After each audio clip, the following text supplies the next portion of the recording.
প্রিয় দর্শক, এখন থেকে অর্থাৎ আজকে থেকে কিন্তু যে সমস্ত প্রবাসীরা বিদেশ থেকে দেশে আসবেন তারা কিন্তু শুল্ক কর পরিশোধ ছাড়া একটি ফোনও কিন্তু আনতে পারবেন না।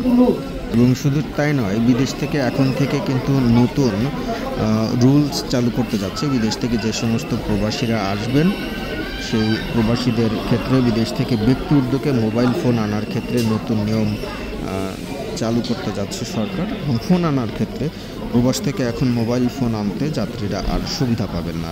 বিদ্যমান ব্যাগেজ বিধিমালার অধীনে একজন যাত্রী শুল্ক ও কর পরিশোধ ছাড়া 2টি মোবাইল ফোন বিদেশ থেকে আনতে পারেন, কিন্তু এখন থেকে আর সেই সুবিধা থাকছে না। বৃহস্পতিবার সংসদে বাজেট উপস্থাপনকালে অর্থমন্ত্রী আবুল হাসান মাহমুদ আলী জানান, ব্যাগেজ বিধিমালা 2023-এর পরিবর্তন আনছে সরকার, সেই সঙ্গে নতুন নিয়মও চালু করা হচ্ছে।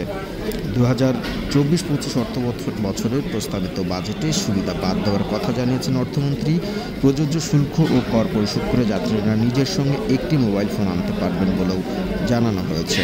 এবং বলা হয়েছে যে আপনারা ব্যবহারকৃত 2টি মোবাইল ফোন আনতে পারবেন, তবে আপনাদের ব্যবহারকৃত যে আপনাদের কাছে ফোন মানে আপনার বলা হচ্ছে, যদি আরও একটু ক্লিয়ার করে বলি, একজন প্রবাসী বিদেশ থেকে আসার সময় তার ব্যবহৃত 2টি মোবাইল ফোন আনতে পারবেন, তবে তিনি নতুন একটি মোবাইল ফোন আনতে পারবেন। তবে সেই মোবাইল ফোনের শুল্ক কী পরিমাণ হবে সেটি একটু আপনাদেরকে আমি জানিয়ে দিতে চাই।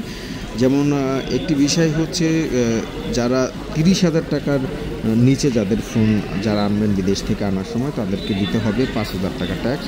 30,000 টাকা থেকে 60,000 টাকার উপরে যাদের মোবাইলগুলো থাকবে তাদের দিতে হবে 10,000 টাকা ট্যাক্স। এবং 60,000 টাকার উপরে যে বেশি দামি যে ফোনগুলো তাদের জন্য দিতে হবে 25,000 টাকা ট্যাক্স দিতে হবে। সুতরাং বুঝতেই পারছেন, বিদেশ থেকে এখনও শুল্ক পরিশোধ ছাড়া কোনো মোবাইল ফোনই আনা যাচ্ছে না। আগে কিন্তু 2টি মোবাইল ফোন আনার একটি সুবিধা ছিল, কিন্তু এখন আর সেই 2টি মোবাইল আনার সেই সুবিধা আপনারা পাচ্ছেন না। সুতরাং 2024-25 অর্থ বছরে বিশাল এক পরিবর্তন এনেছে সরকার, এবং এই পরিবর্তনের মাধ্যম দিয়েই কিন্তু রাজস্ব বাড়ানোর একটি চিন্তাভাবনা করা হচ্ছে।